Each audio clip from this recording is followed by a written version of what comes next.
Sa dulo ng isang makipot at maputik na eskinita sa Barrio San Roque, nakatirik ang isang barong-barong na yari sa pinagtagpi-tagping yero, karton at lumang tarpaulin. Sa tuwing umuulan, nagiging parang salaan ang bubong nito at ang bawat patak ng ulan ay bumabagsak sa loob na parang mumunting palakol na walang tigil na tumataga sa katahimikan ng gabi. Doon nakatira si Edna. Si Edna ay isang 28 taong gulang na babae, payat, kayumanggi ang balat, at may matang laging tila may dinadalang pagod at pangarap sa iisang sandali. Maaga pa lamang ay natuto na siyang lumaban sa buhay. Bata pa lang siya nang mawala ang kanyang ama sa isang aksidente sa konstruksyon. At sumunod namang namatay ang kanyang ina dahil sa matagal na pagkakasakit. Mula noon, iniwan siyang mag-isa ng mundo, tanga ng isang munting katawan at isang pusong pilit na nagiging matatag. Wala siyang kamag-anak na kumupkop sa kanya. Wala siyang bahay na masasandalan. Wala siyang kayamanang maaasahan. Ang tanging mayroon siya ay ang kanyang 2 kamay, isang pushcart na kalawangin, at isang matibay na paniniwala na balang araw, magbabago rin ang kanyang kapalaran. Tuwing madaling araw, bago pa man sumikat ang araw, bumabangon na si Edna mula sa manipis na banig na nakalatag sa sahig na lupa. Minsan, hindi pa tuluyang nawawala ang antok sa kanyang mga mata, ngunit pinipilit niyang magising. Sapagkat alam niyang kapag nahuli siya, mauunahan na naman siya ng ibang basurero sa mga kalye. Sa araw na iyon, gaya ng nakasanayan, nagising siya sa huni ng mga tandang at sa kaluskos ng mga daga sa labas ng kanilang barong-barong. Bumuntong hininga siya. Isa na namang araw, bulong niya sa sarili. Dahan-dahan siyang tumayo, naghilamos gamit ang tubig mula sa lumang galon at nagsuot ng kupas na t-shirt at maong na ilang beses ng natahi. Isinuot niya ang kanyang tsinelas na halos wala ng swelas sa likod, saka kinuha ang pushcart na nakahilig sa pader. Bago lumabas, sandali siyang huminto. Tumingin siya sa maliit na salamin na may bitak sa gilid. Sa salaming yon, nasilayan niya ang sarili. Isang babaeng kulang sa pahinga, may bahagyang eye bags at bakas ng pagod sa mukha. Ngunit sa kabila nito, naroon pa rin ang ningning sa kanyang mga mata. Ningning ng pag-asa. Ningning ng pangarap. Lalaban pa rin tayo, wika niya sa sarili. At lumabas siya. Sa mga lansangan ng San Roque, kabisado na si Edna ng marami. Kilala siya bilang tahimik, masipag, at bihirang magreklamo. Habang ang ibang basurero ay nag-aagawan at nagtataas ng boses, siya ay tahimik na nagtutulak ng kanyang kariton, nag-iipon ng bote, karton, plastik at bakal. Sa bawat kalansing ng lata at bote sa loob ng kanyang kariton, naroon ang tunog ng kanyang pag-asa. Pag-asa na makabenta. Pag-asa na may uuwi. Pag-asa na may makakain. Dumaan siya sa isang subdivision kung saan nagkalat ang mga basurang itinapon ng mayayamang residente.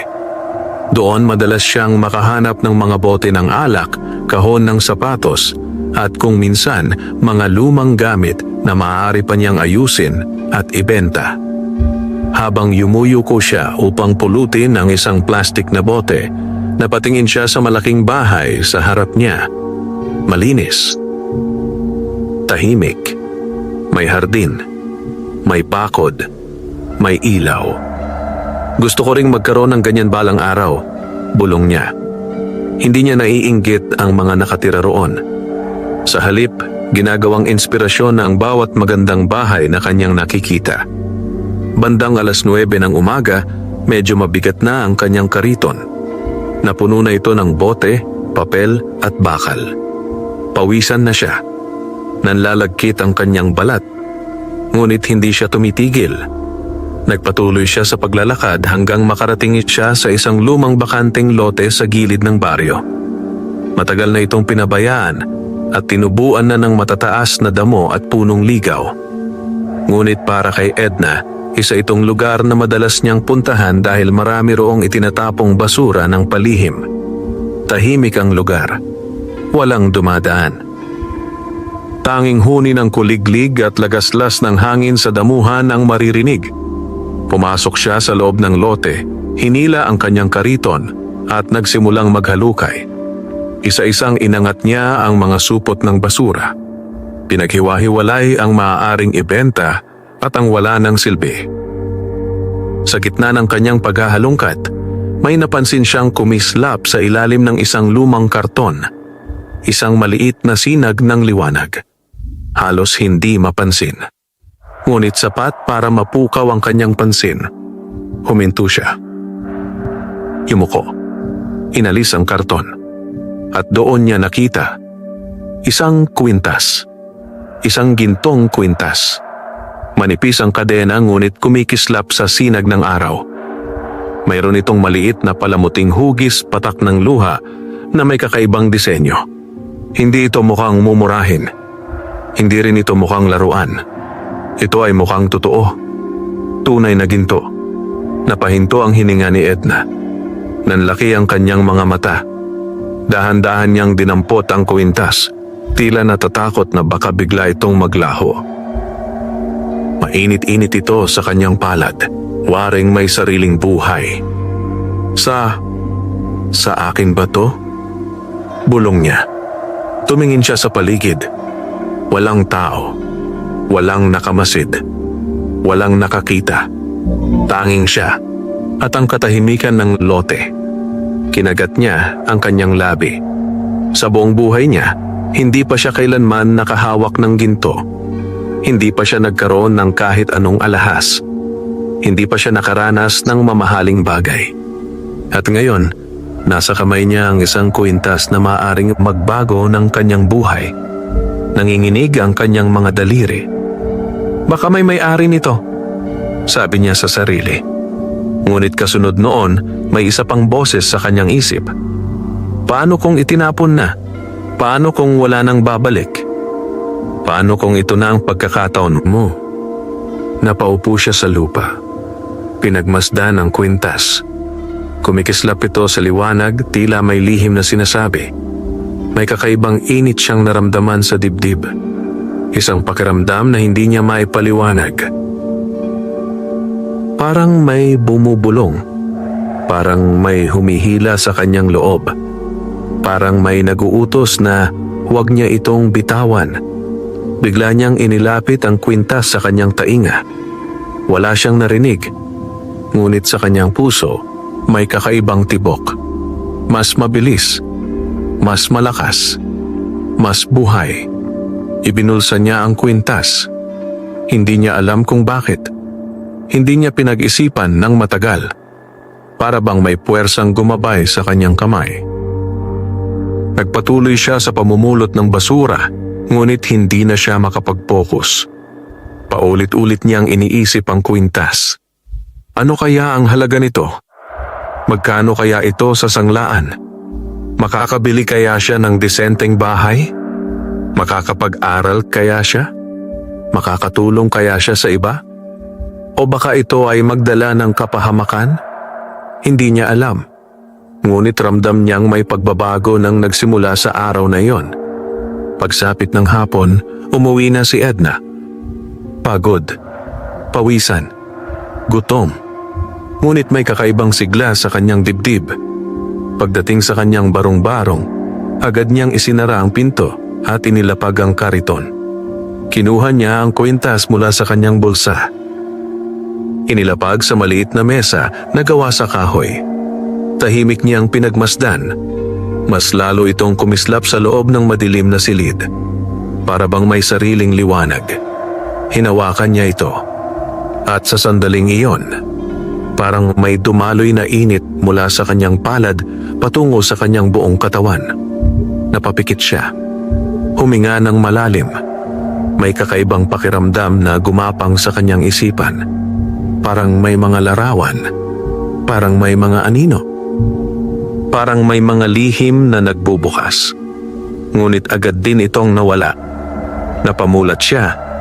Nanginig. Ano yon? Bulong niya. Hindi niya maunawaan ang kanyang naranasan. Ngunit ramdam niyang hindi ordinaryong kwintas ang napulot niya. Ito ay may hiwaga, may kapangyarihan, may lihim. At ang lihim na iyon ay unti-unting magbubukas sa kanyang buhay. Hindi pa niya alam na sa araw na iyon, sa isang lumang bakanteng lote, nagsimula ang pinakamalaking pagbabago sa kanyang kapalaran. Hindi pa niya alam na ang gintong kwintas ay magdadala sa kanya sa liwanag, at sa dilim, sa pag-asa, at sa kapahamakan, sa biyaya, at sa pagsubok. Tahimik na humiga si Edna sa kanyang banig, tangan ang kwintas sa kanyang dibdib. Sa labas, unti-unting lumulubog ang araw. At sa pagdilim ng langit, unti-unti ring nagigising ang hiwaga sa kanyang buhay. Madilim pa ang paligid nang magising si Edna kinabukasan. Wala pa ang araw. Wala pa ang ingay ng mga sasakyan. Wala pa ang sigawan ng mga tindero sa kalsada. Ngunit siya ay gising na. Nakapikit ang kanyang mga mata, ngunit ang kanyang isipan ay tila gising na gising. May kakaibang pakiramdam sa kanyang dibdib, parang may nag-uudyok sa kanya na bumangon agad.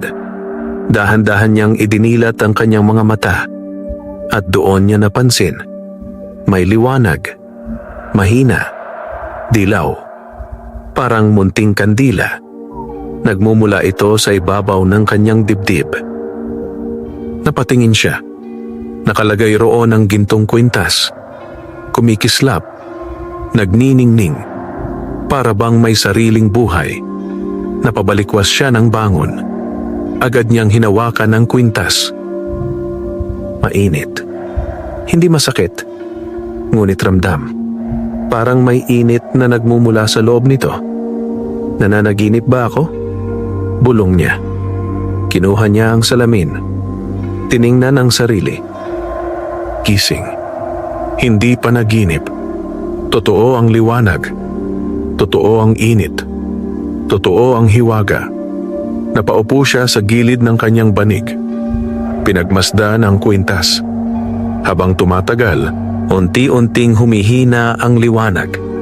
Hanggang sa tuluyan itong mawala. Nanatili lamang ang kinang ng ginto. Huminga siya ng malalim. Kinakabahan, naguguluhan. Ngunit sa kabila ng lahat, hindi siya natakot. Sa halip, may kakaibang kapanatagan siyang naramdaman. Parang sinasabing, hindi ka sasaktan. Bumangon siya. Nagayos. Naghilamos. Ngunit napansin niyang parang may nagbago sa kanya. Mas malinaw ang kanyang paningin. Mas magaan ang kanyang pakiramdam. Parang nawala ang bigat ng pagod na dati niyang dala araw-araw. Tiningnan niya ang kanyang mga kamay. Walang sugat. Walang kalyo. Ang mga dating bitak sa balat ay tila naghilom. Napahawak siya sa kanyang pisngi. Mas makinis. Mas presko. Bakit parang iba? Bulong niya. Hindi niya ito masagot. Ngunit alam niyang may kinalaman iyon sa kwintas. Isinuot niya ito sa kanyang leeg. Dahan-dahan. Parang may paggalang. Pagkalagay niya, muling dumaloy ang init sa kanyang katawan. Ngunit ngayon, mas banayad. Mas payapa. Parang yakap ng ina. Lumabas siya ng bahay. Sumalubong ang malamig na simoy ng umaga. Ngunit imbes na lamigin, nakaramdam siya ng sigla. Hinila niya ang kariton at nagsimulang maglakad. Ngunit ngayong umaga, parang mas magaang ang kariton. Parang mas mabilis ang kanyang hakbang. Parang mas malakas ang kanyang katawan. Habang naglalakad, napansin niyang mas malinaw niyang naririnig ang mga tunog sa paligid. Ang pagaspas ng dahon, ang paglipad ng mga ibon, ang pag-ikot ng hangin, para bang mas gising ang kanyang pandama. Pagdating niya sa unang kalye, napansin niyang kakaiba ang mga tao. May isang matandang lalaki na nakaupo sa bangketa, hawak ang kanyang dibdib. Namumutla, Hirap huminga. Napahinto si Edna. Lumapit siya. "Tay, okay lang po ba kayo?" tanong niya. Hindi agad sumagot ang matanda. Nanginginig. Pinapawisan. Nanghihina. Walang ibang tao sa paligid. Walang tumutulong. Hindi nagdalawang isip si Edna. Lumuhod siya. Hinawakan ang kamay ng matanda. At sa sandaling iyon, naramdaman niya ang pag-init ng kwintas. Mas mainit kaysa dati. Parang nag-aapoy. Nagulat siya. Ngunit hindi niya binitawan ang matanda. Sa halip, hinigpitan pa niya ang hawak. Pumikit siya. Hindi niya alam kung bakit. Parang may nagudyok sa kanyang gawin iyon. Huminga siya ng malalim.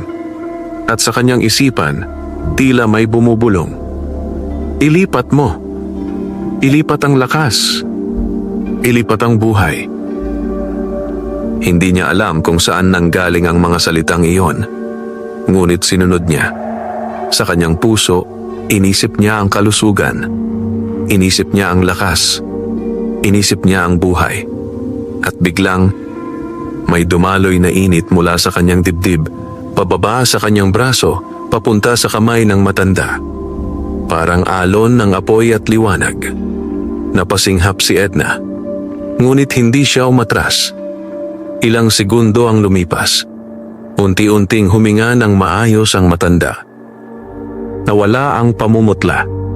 Humupa ang panginginig. At maya-maya, binuksan nito ang mga mata. "Salamat," mahinang sabi nito. Nanlaki ang mata ni Edna. "Po?" Tumayo ang matanda. Parang walang nangyari. Malakas. Maayos. Buhay na buhay. Parang biglang gumaan ang pakiramdam ko. Sabi nito. Kanina akala ko mamamatay na ako. Napaatras si Edna. Nanginginig. Hindi sa takot, kundi sa pagtataka. Wala po yon. Mahinang sagot niya. Ngumiti ang matanda. At ikaw, Hija, para kang anghel na dumaan. At naglakad ito palayo. Naiwan si Edna sa gitna ng kalsada. Hindi makagalaw. Hindi makapagsalita. Hindi makaisip. Tinitigan niya ang kanyang mga kamay. Walang bakas ng apoy. Walang sugat. Walang marka. Ngunit alam niyang may nangyari. May himala. At siya ang naging daluyan. Hinawakan niya ang kwintas. Muli itong mainit. Ngunit ngayon, parang mas tahimik. Parang kontento. Parang masaya. Buong araw siyang lutang. Habang namumulot ng basura, paulit-ulit niyang inaalala ang nangyari. Hindi niya masabi kahit kanino. Natakot siya. Baka isipin nilang baliw siya. Baka kunin sa kanya ang kwintas. Baka mawala ang hiwagang nagbibigay lakas sa kanya. Pag-uwi niya ng hapon, hindi siya dumiretso sa bahay. Dumaan muna siya sa isang maliit na kapilya sa gilid ng baryo. Pumasok siya, umupo, at pumikit. Panginoon, bulong niya, kung galing po sa inyo ito, tulungan niyo po akong gamitin ng tama.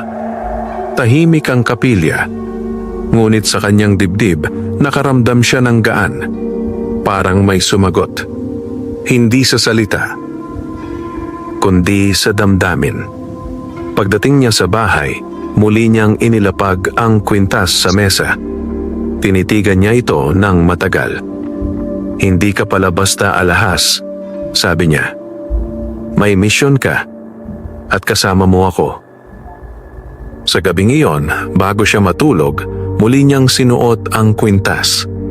Sa dilim, bahagya itong kumislap. Parang mata na nagbabantay. Parang pusong tumitibok. Parang lihim na unti-unting nagigising. At hindi pa niya alam na ang kapangyarihang natuklasan niya ay simula pa lamang ng mas malalaking pagsubok. Mas matitinding tukso. mas mapanganib na lihim. Sa kanyang pag-idlip, sa panaginip niya, may isang boses na bumubulong. Ang kapangyarihan ay biyaya, ngunit maaari ring sumpa.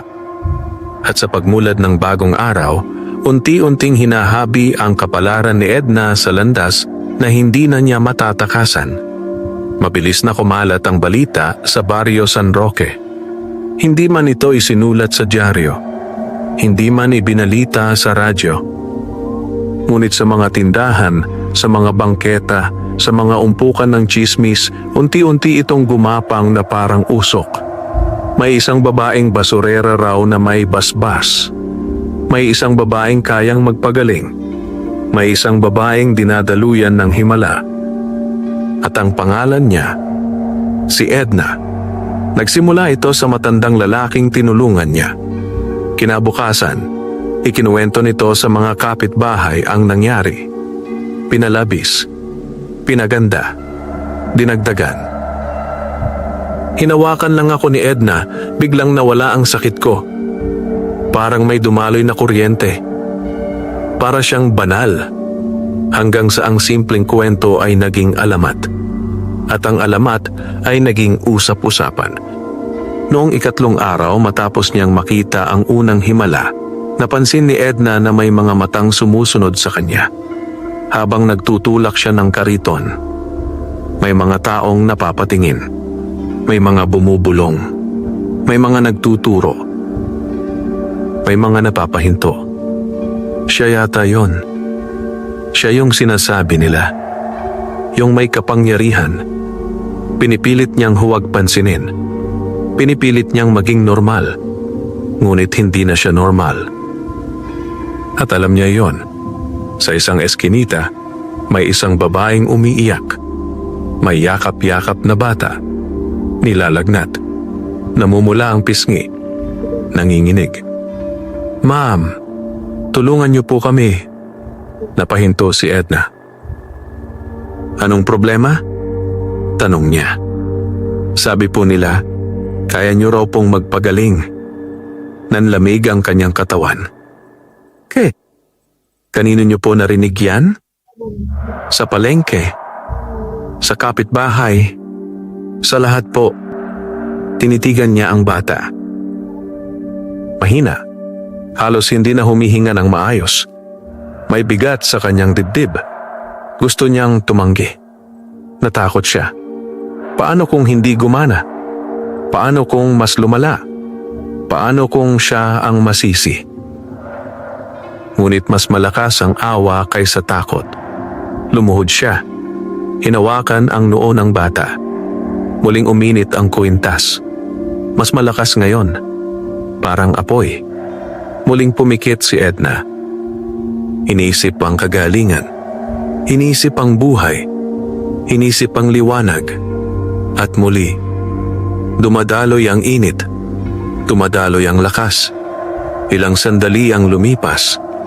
Humupa ang panginginig ng bata. Bumaba ang lagnat. Huminga ng maayos. Tumilat. "Nanay," mahina nitong sabi. Napahagulgol ang babae. "Salamat. Salamat po." Napaatras si Edna. Pawisan. Nanginginig. Parang may nawala sa kanya. Parang may naubos. Bigla siyang nakaramdam ng pagod. Parang piniga ang kanyang katawan. Pag-uwi niya, halos hindi na siya makatayo. Humiga siya agad. Nanlalamig. Nangingitim ang paningin. Hinawakan niya ang kwintas. Malamig na ito ngayon. Parang walang buhay. Parang pagod din. May kapalit pala. Bulong niya. Unti-unti niyang nauunawaan. Bawat himala, may kabayaran. Bawat paggaling, may kapalit na lakas. At siya ang nagbabayad. Kinabukasan, mas dumami ang naghihintay sa kanya. Sa labas ng barong-barong, sa kanto, sa palengke, may sakit, may pilay, may matanda, may bata, may sugatan. Lahat umaasa. Lahat nagmamakaawa. Edna, tulungan mo kami. Ikaw na lang ang pag-asa namin. Maawa ka. Nabigatan ang kanyang dibdib. Hindi niya kayang tulungan ang lahat. Hindi niya kayang maghimala araw-araw. Ngunit paano siya tatanggi? Paano niya haharapin ang mga matang puno ng pag-asa? May isang lalaking nakabarong, malinis, mukhang mayaman. Lumapit sa kanya. Miss Edna, magalang nitong sabi. May sakit po ang asawa ko. Handa po akong magbayad. Malaki. Nagulat siya. Ay, hindi po ako. 50,000. Bulong ng lalaki. Nanlaki ang mata niya. Hindi pa niya kailanman nakita ang ganoong halaga. 1 taon niyang ipunin iyon. 1 buhay. Nanginginig ang kanyang tuhod. Hindi dahil sa saya, kundi sa takot. Tukso. Hindi po ako nagpapabayad. Mahina niyang sagot. Isipin niyo po, kiit ng lalaki. Makakaahon kayo. Tahimik siyang tumalikod. Hindi na nagsalita. Ngunit sa loob niya, may bumubulong. Paano kung tanggapin mo? Paano kung ito na ang daan palabas sa hirap? Sa gabing iyon, hindi siya makatulog. Nakatingin sa bubong. Nakikinig sa ulan. Hinahawakan ng kwintas. Bakit ako? Tanong niya sa dilim. Bakit sa akin ibinigay ito? Walang sagot. Ngunit sa kanyang dibdib, ramdam niya ang bigat ng responsibilidad. Hindi na lang ito tungkol sa kanya. Ito ay tungkol sa lahat ng umaasa, lahat ng naniniwala, lahat ng umaasa sa kanyang mga kamay. Kinabukasan, may isang batang lalaki na nahimatay sa kalsada. Maraming tao ang nagtipon. Nang makita siya, sabay-sabay silang nagsabi, "Si Edna na. Siya ang magliligtas." Napaatras siya. Parang nasasakal. Parang kinukulong ng inaasahan. Lumapit siya sa bata. Ngunit bago pa man niya ito mahawakan, biglang kumirot ang kanyang dibdib. Napaupo siya. Nanlabo ang paningin. Nahulog ang kwintas mula sa kanyang leeg. Gumulong ito sa semento. Kumislap. At biglang, naglabas ng matinding liwanag. Napaatras ang mga tao. Napapikit. Napahiyaw. At sa gitna ng liwanag, tila may aninong gumalaw. Isang anyong hindi malinaw. Isang presensyang hindi maipaliwanag. Isang bagay na hindi dapat magising. At si Edna ay walang kamalay-malay na nakahandusay sa lupa. Habang ang hiwaga ng kwintas ay unti-unting nagpapakita ng tunay nitong mukha. Nagising si Edna sa gitna ng katahimikan. Walang ingay ng sasakyan. Walang tawanan ng mga bata. Walang tawag ng mga tinderong naglalako. Tanging mahinang huni ng kuliglig at lagaslas ng hangin ang kanyang naririnig. Dahan-dahan niyang iminulat ang kanyang mga mata. Puting kisame. Puting kurtina. Puting ilaw. Nasa isang maliit na klinika siya sa gilid ng baryo. Nakakabit sa kanyang braso ang dextrose. May malamig na telang nakapatong sa kanyang noo. Sinubukan niyang bumangon. Ngunit sumakit ang kanyang ulo. Napaungol siya. Magpahinga ka muna. Isang mahinahong boses ang nagsalita. Lumingon siya. Isang babaeng nasa edad 40, nakaputing uniforme, ang nakaupo sa tabi ng kama. Nahimatay ka kahapon, sabi nito. Buti na lang may mga tumulong sa'yo. Napalunok si Edna. Ang bata? Tanong niya. Magaling na, sagot ng nurse. Biglang gumanda ang lagay niya matapos kang mawalan ng malay. Napapikit si Edna.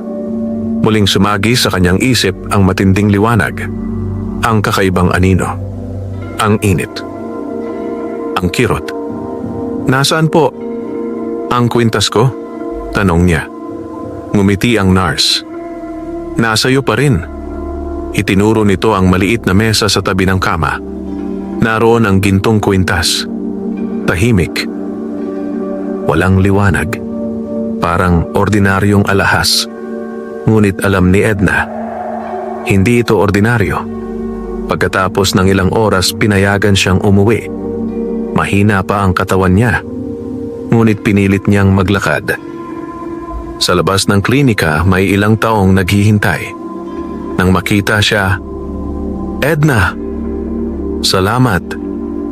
Buhay ang anak ko dahil sa iyo. May mga lumapit. May humalik sa kanyang kamay. May umiyak. May nagpasalamat. Napaatras siya. Hindi po ako santo. Mahina niyang sabi. Ngunit walang nakinig. Sa kanilang mga mata, isa na siyang himala. Isa na siyang tagapagligtas. Pagdating niya sa bahay, agad siyang humiga. Hindi na siya nagluto. Hindi na siya nagayos. Hinila niya ang kumot at niyakap ang sarili. Pagod. Pagod na pagod. Hindi lang katawan, kundi pati kaluluwa. Hinawakan niya ang kwintas. Malamig pa rin. Kung may kapalit ito, hanggang kailan ko kakayanin? Bulong niya. Sa gitna ng kanyang pag-iisip, unti-unti siyang nakatulog. Sa kanyang panaginip, nasa gitna siya ng isang malawak na liwanag. Walang lupa, walang langit, puro puti at ginto. Sa harap niya may isang babaeng nakatayo. Mahaba ang buhok. Nagniningning ang balat. Nakadamit ng parang sutlang kumikislap. Hindi tao. Hindi rin multo. Isa siyang nilalang na tila gawa sa liwanag. Edna. Malambing nitong tawag. Sino po kayo? Tanong niya. Ako ang tagapag-ingat ng kwintas. Sagot nito. Ako ang nagbabantay sa biyayang nasa iyong leeg. Lumapit ito. Hindi lumalakad. Parang lumulutang. Ang kwintas na hawak mo ay nilikha mula sa luha ng mga mabubuting puso. Paliwanag nito. Bawat patak ay nagmula sa sakripisyo, pagmamahal, at pananampalataya. Tahimik si Edna. Nakikinig. Nilikha ito upang magpagaling. Pagpapatuloy ng nilalang. Ngunit hindi ito walang kapalit. Bawat himala ay kumukuha ng lakas mula sa may suot. Bawat paggaling ay humihiram ng buhay. Nanginginig ang kanyang labi. Ibig sabihin po, mamamatay ako? Tanong niya. Ngumiti ang nilalang. Hindi agad, sagot nito. Ngunit kung abusuhin mo ito, mauubos ka. Bakit sa akin ninyo ibinigay? Tanong niya. Maraming mas karapat-dapat. Dahil ikaw ay marunong magtiis ng hindi nagagalit, sagot nito. Marunong magmahal ng hindi humihingi ng kapalit. Marunong tumulong kahit walang nanonood. Napaluha si Edna. Pero natatakot po ako. Amin niya. Natatakot akong magkamali. Lumapit pa ang nilalang. Hinawakan ang kanyang noo. Ang tunay na kapangyarihan ay hindi sa kwintas, sabi nito. Nasa puso mo. Ang kwintas ay salamin lamang. Biglang lumiwanag ang paligid, parang sasabog. Ngunit tandaan mo, babala nito. May mga nilalang na naghahangad ng kapangyarihang ito. Kapag nalaman nila ang tungkol sa'yo, hahabulin ka nila. Gagamitin, sasaktan, papatayin. Nanlamig ang buong katawan ni Edna. Mag-iingat ka, huling sabi ng nilalang. At piliin mo kung sino ang tutulungan mo. At kailan. Nagising si Edna na basang-basa ng pawis. Hingal, nanlalambot. Hinawakan niya ang kwintas. Mainit muli. Parang buhay. Parang gising. Hindi pala ito basta biyaya. Bulong niya. Isa rin itong pagsubok. Lumapit siya sa bintana. Tumingin sa labas. Tahimik ang baryo. Ngunit sa malayo, may mga matang nagmamasid. May mga lihim na gumagalaw. May mga puwersang nagigising. At sa pagliwanag ng buwan, unti-unting nagsisimula ang mas madilim na yugto ng kanyang buhay. Mula nang magising si Edna sa panaginip na tila tunay na tunay, nagbago ang kanyang pananaw sa buhay. Hindi na siya basta-basta humahawak ng kamay. Hindi na siya agad lumalapit sa may sakit. Hindi na siya padalos-dalos sa paggamit ng kapangyarihan ng kwintas. Sa bawat umaga, bago siya lumabas ng bahay, inilalagay niya ang kwintas sa kanyang leeg na may kasamang panalangin. "Gabayan mo po ako," bulong niya palagi. "Turuan mo po akong pumili." Ngunit kahit gaano pa siya mag-ingat, hindi niya mapipigilan ang mga matang palihim na nagmamasid sa kanya. Sa mga sulok ng baryo, sa likod ng mga tindahan, sa dilim ng eskinita, may mga taong sumusunod. May mga taong nagmamatiyag. May mga taong nagtatala. Isang hapon, habang naglalakad siya pauwi, napansin niyang may dalawang lalaking nakaitim na jacket na tila laging nasa likuran niya. Kapag humihinto siya, humihinto rin sila. Kapag liliko siya, lilikong kasunod. Pinabilis niya ang lakad. Pinabilis din nila. Kinabahan siya. Humigpit ang hawak niya sa kariton. Lumiko siya sa isang makipot na daan. Pumasok sa isang bakanting bahay. Huminga ng malalim. Sumilip. Wala na sila. Ngunit alam niyang hindi iyon ang huli. Kinabukasan, may dumating na estranghero sa kanyang barong-barong. Isang lalaking may edad 50, matangkad, maputi, naka-Amerikana, may dalang maleta. Ngumiti ito nang makita siya. "Magandang araw, Edna," sabi nito. Nagulat siya. "Paano niyo po nalaman ang pangalan ko?" "Ako si Ramon Vergara," sagot nito. "Negosyante. May gusto akong alukin sa'yo." Pinapasok niya ang lalaki sa loob. Naupo sila sa maliit na bangko.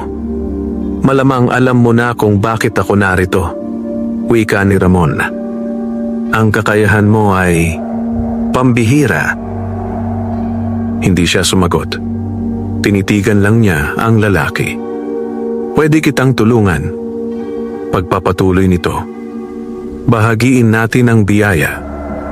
Magpapatayo tayo ng klinika. Gagamutin ang mayayaman. Babayaran tayo. Milyon ang kikitain mo." Nanlaki ang mata ni Edna. "Milyon?" bulong niya. "Oo," tugon ni Ramon. "Hindi ka na mamumulot ng basura. Hindi ka na magugutom. Hindi ka na maghihirap." Tahimik siyang napayuko. Tumibok ng malakas ang kanyang puso. Pangarap niya iyon. Matagal na. Tahimik na pangarap. Ngunit naalala niya ang babala sa panaginip. May mga naghahangad. May mga sasamantala. Hindi po," sagot niya. "Hindi ko po kayang gawing negosyo ang pagtulong." Nangitim ang muka ni Ramon. Sandaling nawala ang ngiti. "Mag-isip ka," maring sabi nito. "Hindi araw-araw may ganitong pagkakataon." "Babalik ako." At tumayo ito. Umalis. Naiwan si Edna na nanginginig. Mula noon, mas dumalas ang paniniktik. May mga motorsiklong dumadaan sa tapat ng bahay niya. May mga lalaking nagmamasid sa malayo. May mga tumatawag sa kanya sa teleponong hindi nagsasalita. Parang sinasakal ang kanyang mundo. Isang gabi, pauwi siya mula sa junk shop. Madilim. Walang ilaw. Tahimik. Biglang may humarang sa kanya. 3 lalaki. Nakabonet. May dalang patalim. "Sa amin ay ang kwintas," sabi ng isa. Napaatras siya. Kwintas lang po to. Huwag mo kaming lokohin, sigaw ng isa. Hinablot ang leeg niya. Natanggal ang kwintas. Nalaglag sa lupa. Kumislap. Biglang uminit ang paligid. Umilaw ang kadena. Parang araw sa dilim. Napahiyaw ang mga lalaki. Napabitaw. Nanginig ang lupa. Parang may dumaan na hangin. Isang alon ng liwanag ang kumalat. Tumilapon ang mga lalaki. Nagsigawan. Nagsitakbuhan. Naiwan si Edna na nakaluhod. Hingal. Pawisan. Muling binalik ang kwintas sa leeg. Pinoprotektahan mo pala ako, bulong niya. Ngunit kasabay ng pasasalamat, may takot. Dahil alam niyang kapag mas lalong lumakas ang kwintas, mas marami ang gugustong magmay-ari nito. Sa gabing iyon, sa malayo, may isang lalaking nakatayo sa bubungan ng isang gusali. Pinagmamasdan siya gamit ang binocular. Ngumiti ito. Sa wakas, bulong nito. Nahanap na kita. Sa kanyang kamay, may hawak siyang itim na kwintas. Kabaligtaran ng kay Edna. Madilim. Walang kinang. Parang sumisipsip ng liwanag. At babawiin ko ang dapat sa akin. Hindi na matahimik ang gabi ni Edna. Sa tuwing siya'y ipipikit ang kanyang mga mata, lagi niyang naaalala ang liwanag na nagligtas sa kanya mula sa mga magnanakaw. At kasunod nito, ang imahe ng lalaking nakatayo sa bubungan, hawak ang itim na kwintas. Hindi man niya ito nakita ng personal, parang naramdaman niya ang presensya nito. Parang may matang nakabaon sa kanyang likod. Parang may hiningang sumusunod sa kanya. Kinabukasan, nagising siyang may mabigat na pakiramdam. Parang may paparating na masama. Hinawakan niya ang kwintas. Mainit. Mas mainit kaysa dati. Parang nagbababala. May panganib, bulong niya. Hindi niya alam kung kanino. Sa sarili o sa mundo. Hindi na siya nagpunta sa mga malalayong lugar. Sa malapit na lang siya namumulot ng basura. Ayaw na niyang malayo sa bahay. Ayaw na niyang mapag-isa sa dilim. Ngunit kahit sa liwanag ng araw, naroon ang panganib. Sa palengke, may isang matandang babae ang lumapit sa kanya. Baluktot ang likod. Maputla. May hawak na baston. Hija. Mahina nitong sabi. Masakit ang dibdib ko. Tiningnan ni Edna ang babae. May kakaibang anino sa likod nito. Mahaba. Manipis. Hindi tugma sa liwanag. Nanlamig ang kanyang batok. Patawad po, sagot niya. Pagod po ako ngayon. Biglang nagiba ang tingin ng matanda. Naging malamig. Matalim. Sayang, bulong nito. At bigla itong umalis. Naiwan si Edna na nanginginig. Sa hapon, habang naglalakad siya pauwi, may biglang tumawag sa kanya. Edna, lumingon siya. Isang binatang lalaki. Matangkad. Payat. Naka-hoodie. May malungkot na mga mata. Ako si Leo, sabi nito. Gusto kitang tulungan. Nag-alinlangan siya. Paano? May mga taong gustong kunin ang kwintas mo, sagot ni Leo. Kasama na si Ramon. Nanlaki ang mata niya. Paano mo alam? Dahil nagtatrabaho ako sa kanila dati, sagot nito. Pero tumakas ako. Masama ang balak nila. Dinala siya ni Leo sa isang maliit na tindahan. Doon sila nag-usap. May grupo na naghahanap ng mga mahiwagang bagay, paliwanag ni Leo. Naniniwala silang kapag nakumpleto nila ang 7 anting-anting, magiging makapangyarihan sila. Ang kwintas mo ang pinakamahalaga. Napalunok si Edna. At yung itim? Tanong niya. Tumahimik si Leo. Kay Damian yon, sagot niya. Pinuno nila. Isang lalaking nawalan ng pamilya at kaluluwa. Ginagamit niya ang kadiliman para kumuha ng lakas sa iba. Naramdaman ni Edna ang bigat ng bawat salita. Gusto niyang agawin ang sayo, dugtong ni Leo. At kapag nakuha niya, maraming mamamatay. Kinagabihan, may kumatok sa kanyang pinto. Mabigat, mabagal. Tok, tok, tok. Nanginginig ang kanyang kamay habang binubuksan. Walang tao. Ngunit may kahon sa sahig. May nakasulat. Para sa tagapagdala ng liwanag. Dahan-dahan niyang binuksan. Sa loob, isang lumang aklat. Balat ay gawa sa balat ng hayop. May simbolong ginto sa gitna. Nang hawakan niya ito, uminit ang kwintas. At sa kanyang isipan, biglang pumasok ang mga larawan. Mga templo, mga pari, mga ritual, mga digmaan, mga nilalang na liwanag at dilim. Nangihina siyang napaupo. Kasaysayan, bulong niya. Kasaysayan ng mga kwintas. Sa gitna ng gabi, nagising siya sa malakas na hangin. Bumukas ang bintana. Pumasok ang malamig na simoy. At sa sulok ng silid, may aninong nakatayo. Mahaba, madilim, walang mukha, ngunit may mga matang pula. Edna, bulong ng tinig, parang sabay-sabay na boses ng maraming nilalang. Hinawakan niya ang kwintas. Nagliyab ang liwanag. Hindi ka nag-iisa, sagot ng tinig. Ako ang kabilang panig. Ako ang kapalaran mo. Napaatras siya. Layuan mo ako, sigaw niya. Tumawa ang anino. Isang malamig na tawa. Hindi mo ako matatakasan, sagot nito. Dahil bahagi ako ng kwintas. At bigla, naglaho ang anino. Naiwan si Edna na nanginginig. Luhaan. Humihingal. Sa unang pagkakataon, naunawaan niyang hindi lang siya hinahabol ng tao, kundi ng mismong kadiliman. At ang digmaan ng liwanag at dilim ay nagsisimula na.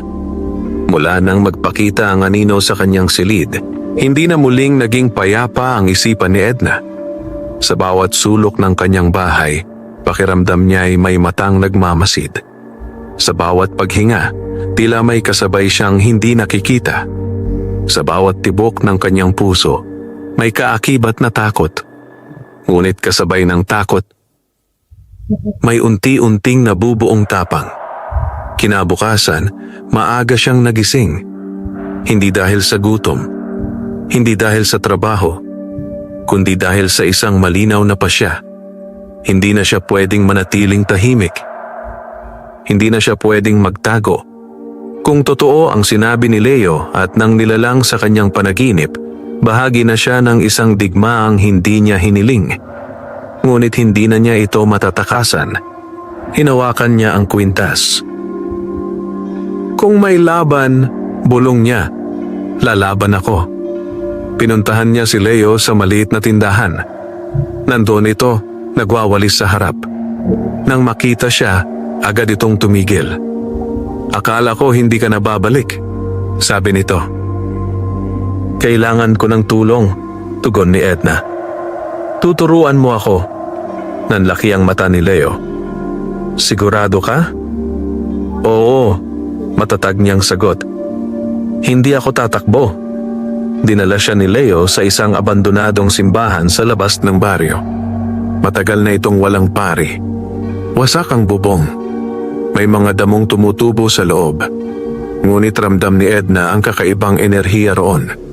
Tahimik, banal, parang may natitirang basbas. Dito nagsasanay ang mga tagapagdala noon. Paliwanag ni Leo. Mga taong may hawak ng liwanag. Sa gitna ng simbahan, may lumang altar. May ukit na simbolong kapareho ng nasa aklat. Nang tumayo si Edna roon, uminit ang kwintas. Umiilaw, parang tumutugon. Pumikit ka, Utos ni Leo. Sumunod siya. Huminga ka ng malalim. Ginawa niya. Isipin mo ang dahilan kung bakit mo gustong lumaban. Sa isip niya, bumalik ang mga alaala. Ang gutom, ang pagod, ang pag-iisa, ang mga batang tinulungan, ang mga luha, ang mga pasasalamat. Ibig kong protektahan sila, bulong niya. Ibig kong protektahan ang mahihina. Biglang lumakas ang liwanag ng kwintas. Bumalot sa kanyang katawan. Parang balabal na ginto. Napaatras si Leo. Gumana! Bulong nito. Mula noon, araw-araw siyang nagsanay. Tinuruan siyang kontrolin ang daloy ng init. Kung kailan ito lalabas. Kung kailan ito titigil. Kung paano ito ididirekta. Natuto siyang magpagaling ng hindi nauubos. Magbigay ng lakas ng hindi nahihimatay. Magtaboy ng dilim gamit ang dasal at konsentrasyon. Ngunit hindi madali. Sa bawat ensayo, may sakit, may pagod, may luha, may pagdududa. Hindi ko na kaya, minsan niyang sabi. Ngumiti si Leo. Kaya mo, sagot nito. Dahil hindi ka para sa sarili mo lumalaban. Isang gabi, habang nagsasanay sila, biglang dumilim ang paligid. Nawala ang mga bituin. Huminto ang hangin, at sa gitna ng simbahan, lumabas ang anino. Mas malinaw ngayon, mas malaki, may hugis tao, may suot na mahabang balabal, at sa leeg nito, ang itim na kwintas. Dami yan, bulong ni Leo. Nanginig si Edna, ngunit hindi siya umatras. Edna, malumanay na sabi ng nilalang. Sumama ka sa akin. Bibigyan kita ng mundo. Hindi mo na kailangang maghirap. Umiling siya. Hindi, sagot niya. Hindi ko ibebenta ang kaluluwa ko. Tumawa si Damian. Kaluluwa? Ulit nito. Matagal ko nang nawala ang akin. Itinaas nito ang kamay. Tumilim ang lupa. Parang may gumapang na usok. Hinawakan ni Edna ang kwintas. Nagliyab ang liwanag. Nagbanggaan ang liwanag at dilim. Parang kulog. Parang lindol. Napahandusay si Leo. Ngunit nanatiling nakatayo si Edna. Hindi pa ito ang wakas, sigaw ni Damian. At babalik ako. At naglaho ito sa dilim. Tahimik ang paligid. Bumalik ang mga bituin. Napaupo si Edna. Hingal. Luhaan. Natakot ka ba? Tanong ni Leo. Oo, sagot niya. Pero hindi ako umatras. Ngumiti ito. Iyan ang tunay na tapang.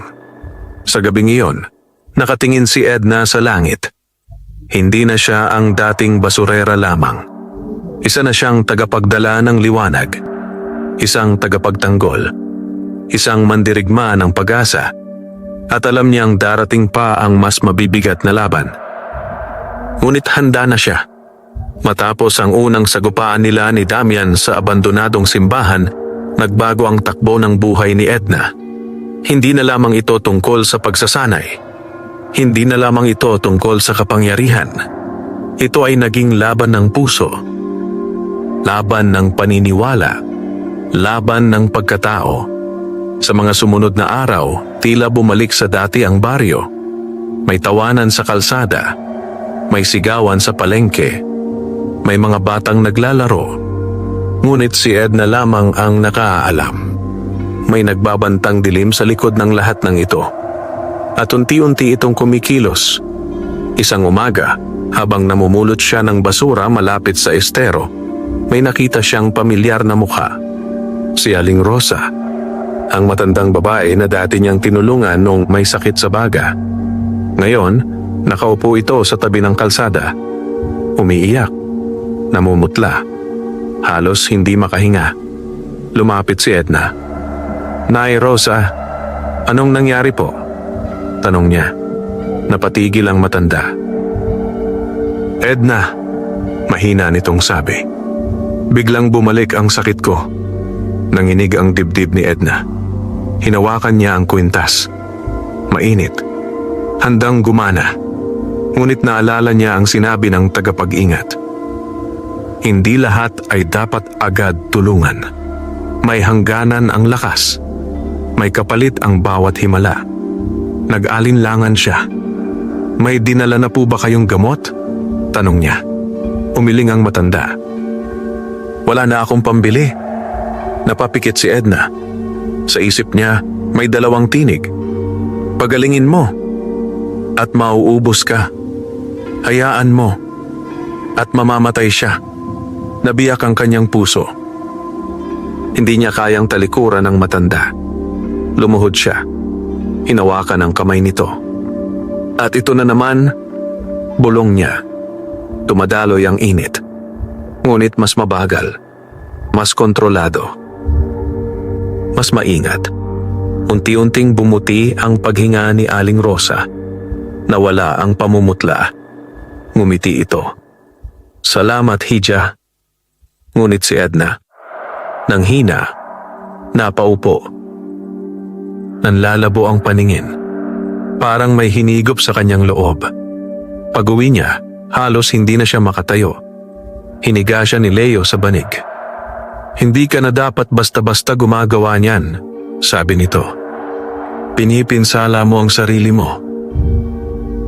"Hindi ko kaya," sagot niya. Kapag may humihingi ng tulong, napabuntong hininga si Leo. "Iyan ang kahinaan mo," sabi nito. "At iyan din ang lakas mo." Kinagabihan, nanaginip muli si Edna. Ngunit hindi naliwanag ang kanyang nakita. Kadiliman, isang malawak na parang napuno ng abo.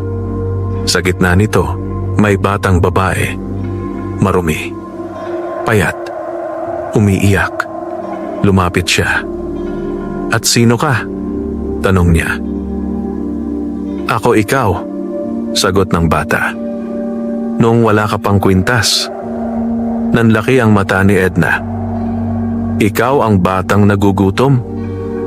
Ang batang natutulog sa karton? Ang batang umiiyak mag-isa? Naalala mo ba?" Naluha siya. Oo, naalala niya. Ang lamig, ang gutom, ang takot. "Bakit mo ako iniwan?" tanong ng bata. Napahagulgol siya. Hindi kita iniwan." "Iniwan mo," giit ng bata. "Mas inuuna mo ang iba kaysa sa sarili mo. Paano kung ikaw ang maubos?" Walang naisagot si Edna. Biglang nagbago ang paligid. Nasa harap niya si Damian. Ngumiti. "Magaling," sabi nito. "Pinapahirapan ka ng sarili mong konsensya. Sumama ka sa akin." Alok nito.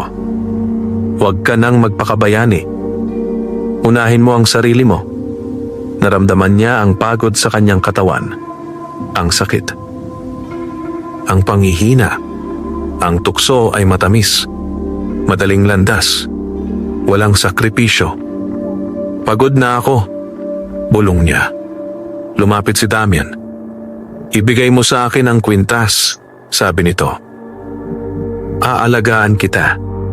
Sa sandaling iyon, biglang lumiwanag ang paligid. Lumabas ang nilalang na tagapag-ingat.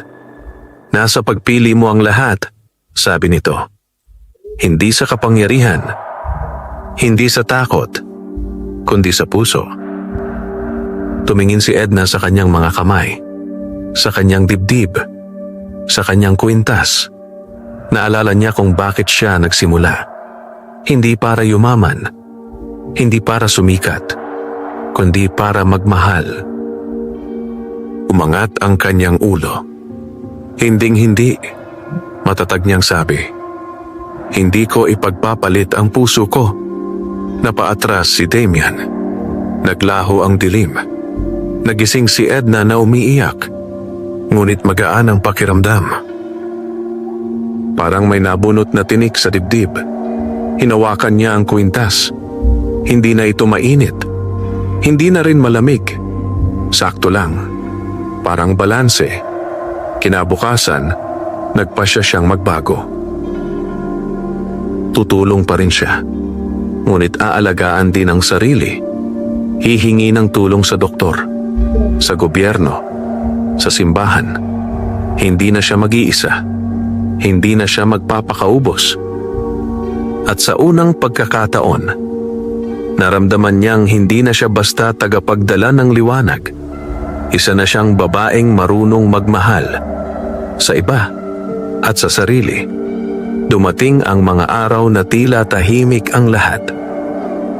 Walang anino, walang pananakot, walang paniniktik, walang banta. Parang umurong ang dilim. Parang sumuko si Damian. Ngunit alam ni Edna, ang katahimikan ay madalas hudyat ng bagyo. Mas naging maingat siya, mas disiplinado. Sa umaga, namumulot pa rin siya ng basura. Sa hapon, nagsasanay kasama si Leo. Sa gabi, nagdarasal. Unti-unti, bumabalik ang lakas ng kanyang katawan. Hindi na siya madaling manghina. Hindi na siya basta-basta nauubos. Ang kwintas ay tila nakikiayon na sa kanyang tibok. Parang bahagi na ng kanyang kaluluwa. Isang gabi, habang may malakas na ulan, biglang namatay ang mga ilaw sa buong baryo. Nawala ang kuryente. Nawala ang signal. Nawala ang tunog ng mundo. Tanging patak ng ulan ang maririnig. Biglang may umaling-awngaw na boses sa hangin. Edna, mula sa lahat ng direksyon. Parang nasa langit. Parang nasa lupa. Parang nasa loob ng kanyang dibdib. Nanlamig ang kanyang katawan. Dumating na siya. Bulong ni Leo. Magkasama sila sa abandonadong simbahan nang mangyari ito. Nagtakbo ang mga tao sa labas. Nagsisigawan. Naghahanap ng liwanag, ng tulong, ng pag-asa. Sa gitna ng dilim, unti-unting bumukas ang bubong ng simbahan. Parang hinihiwa ng hangin. At mula sa itaas, bumaba si Damian. Nabalot ng itim na usok, nakasuot ng balabal. Sa leeg nito, kumikislap ang itim na kwintas. Mas malakas, mas madilim, mas buhay. Oras na, sabi nito. Tapusin natin ito. Nagliyab ang kwintas ni Edna. Sumagot ang liwanag. Bumalot sa kanyang katawan. Parang baluti. Parang pakpak. Hindi ka magtatagumpay, sabi niya. Tumawa si Damian. Lahat ng liwanag ay napapagod. Sagot nito. Lahat ng mabuti ay nauubos. Itinaas nito ang kamay. Biglang naglabasan ang mga anino mula sa lupa. Mga anyong walang mukha, gumagapang, sumisigaw. Leo! Sigaw ni Edna. Hinawakan ni Leo ang krus na suot niya. Nanalangin. Nagningning ang paligid. Bahagyang umatras ang mga anino. Tumakbo si Edna sa gitna. Itinaas ang kamay. Naglabas ng liwanag. Tumama sa mga anino. Isa-isang naglaho. Natutunaw. Ngunit parami ng parami. Hindi sila mauubos, sigaw ni Leo. Si Damian ang pinagmumulan. Tumitig si Edna kay Damian. Kung ganon, bulong niya. Sa kanya ko ibubuhos ang lahat. Lumipad siya. Hindi sa pakpak, kundi sa lakas ng liwanag. Parang hinihila pataas. Sumugod siya kay Damian. Nagbanggaan ang kanilang kapangyarihan. Liwanag at dilim. Init at lamig. Pag-asa at poot. Sumabog ang hangin. Nayanig ang lupa. Napahandusay si Leo. Nabingi ang buong baryo. Sumuko ka na, sigaw ni Edna.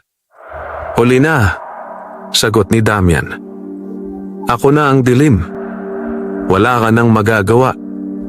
Naalala ni Edna ang lahat. Ang gutom, ang pagod, ang luha, ang mga pasasalamat, ang mga batang gumaling, ang mga ngiting bumalik. May magagawa pa, bulong niya. Habang may nagmamahal. Inilagay niya ang kamay sa kanyang dibdib. Hinawakan ang kwintas. Pumikit at binuksan ang puso. Hindi lang lakas ang ibinigay niya, kundi alaala, pag-ibig, pananampalataya, pagpapatawad, lahat ng kabutihang kanyang naranasan, lahat ng sakit na kanyang napagdaanan, ibinuhos niya. Isang huling liwanag, mas maliwanag kaysa araw, mas mainit kaysa apoy, mas dalisay kaysa ginto. Tumama ito kay Damian. Napahiyaw ito. Nabiyak ang itim na kwintas. Naglabas ng usok. Hindi, sigaw nito. Unti-unting naglaho ang dilim. Nawala ang mga anino. Bumalik ang ulan sa normal. Bumalik ang hangin. Bumalik ang mundo. Bumagsak si Edna sa lupa. Walang malay. Tahimik. Walang galaw. Ang kwintas sa kanyang leeg. Unti-unting nawalan ng liwanag. Parang nauubos. Parang nagpapaalam. Lumapit si Leo. Edna, huwag. Luhaan. Nanginginig. At sa gitna ng ulan at dilim, nakahandusay ang babaeng minsang naging basurera, na ngayon ay naging ilaw ng buong baryo. Tahimik ang buong baryo San Roque. Walang sigawan, walang tawanan, walang tugtugan. Tanging mahinang patak ng ulan at hikbi ng hangin ang maririnig. Sa gitna ng abandonadong simbahan, nakahandusay si Edna. Maputla, malamig, walang malay.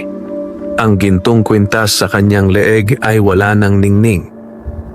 Wala ng init. Parang isang karaniwang piraso ng metal. Parang isang alaala na unti-unting naglalaho. Nakaupo si Leo sa tabi niya. Basang-basa, luhaan, walang pakialam sa lamig. Edna, kising na. Paulit-ulit niyang bulong. Hindi pa tapos. Marami ka pang tutulungan. Marami ka pang pangarap. Ngunit hindi gumagalaw si Edna. Parang natulog sa isang panaginip na walang hanggan. Dumating ang mga tao mula sa baryo. Isa-isa. May dalang kandila. May dalang dasal. May dalang luha. Ang matandang lalaking una niyang tinulungan. Ang batang minsang nilagnat. Si Aling Rosa. Ang mga pamilyang gumaling. Ang mga pusong umasa. Lahat ay nagtipon. Tahimik na lumuhod. Tahimik na nagdasal. Para sa babaeng nagbigay ng lahat. Habang nagdarasal ang lahat, may munting liwanag na sumilay sa dibdib ni Edna. Mahina. Parang alitap-tap. Halos hindi mapansin. Ngunit naroon. Unti-unting lumakas. Unti-unting lumawak. Unti-unting naging malinaw. Ang kwintas. Muling kumislap. Hindi kasing lakas ng dati. Ngunit sapat.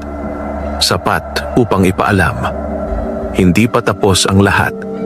Sa loob ng kanyang isipan, muling naroon si Edna sa gitna ng liwanag. Ngunit ngayon, hindi na puro ginto. May halong asul. May halong berde. May halong kulay ng mundo. Sa harap niya, naroon ang tagapag-ingat. Ngumiti. Natapos mo na ang laban, sabi nito. Ngunit hindi pa ang misyon. Buhay ka pa, sagot ni Edna. Oo, tugon ng nilalang. Dahil hindi mo ginamit ang kapangyarihan para sa sarili mo. Ibinigay mo ito para sa lahat. Ang gantimpala mo ay buhay. Ngunit wala na ang dating lakas. Hindi ka na magiging daluyan ng himala. Tahimik si Edna. Masaya po ako, sabi niya. Basta buhay. Tumango ang nilalang. At hindi ka nag-iisa. Dugtong nito. Ang liwanag ay naipasa mo na. Nagising si Edna sa banayad na liwanag ng umaga. Sa loob ng maliit na klinika. May kurtinang gumagalaw. May ibong umaawit. May amoy ng gamot. Dahan-dahan niyang iminulat ang mata. Edna! Si Leo ang unang sumigaw. Lumapit. Hinawakan ang kanyang kamay. Buhay ka.